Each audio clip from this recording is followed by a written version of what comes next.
deadline to avoid a government shutdown that would impact the entire country, including right here at Redstone, is just days away. It's where we begin this Monday. I'm Kenesha Dees. With 6 days left to prevent a government shutdown, House Republicans are scrambling to pass last-ditch spending bills. Fox News correspondent Rebecca Castor has more from Washington.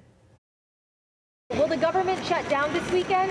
The Biden White House says it's not to blame if the government runs out of money on Saturday, but instead dueling Republicans who can't get their house in order. We're going to hold them accountable for the reckless cuts they are demanding as a condition for keeping the government open. Most House Republicans want to pass a short-term spending bill called a CR to keep the government running. But several Trump allies want to axe the budget and focus on individual funding bills, following this directive from the former president. Quote, unless you get everything, shut it down, putting House Speaker Kevin McCarthy in a difficult position. Look, I'm working everything we can to make sure this doesn't happen. We want to make sure we secure our border, end wasteful spending in Washington. If his party can't agree, Speaker McCarthy will have a decision to make.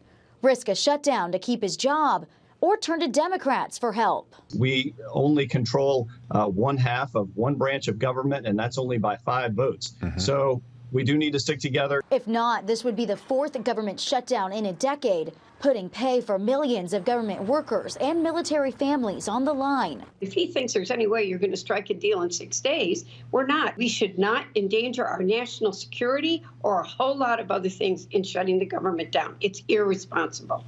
Meanwhile, a bipartisan group of lawmakers introduced a bill Monday to prevent a shutdown. However, it's unlikely to go over well with conservative House members because it does not cut government spending. In Washington, Rebecca Castor, Fox News.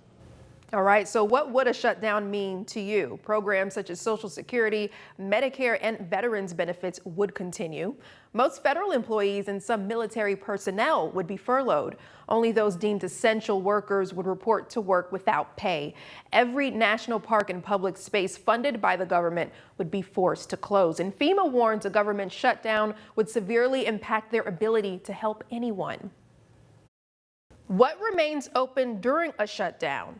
The Postal Service and TSA would continue working. Those involved in national security like the FBI, Border Patrol, and Coast Guard would work. And military and Department of Defense workers all would work without pay while the shutdown goes on.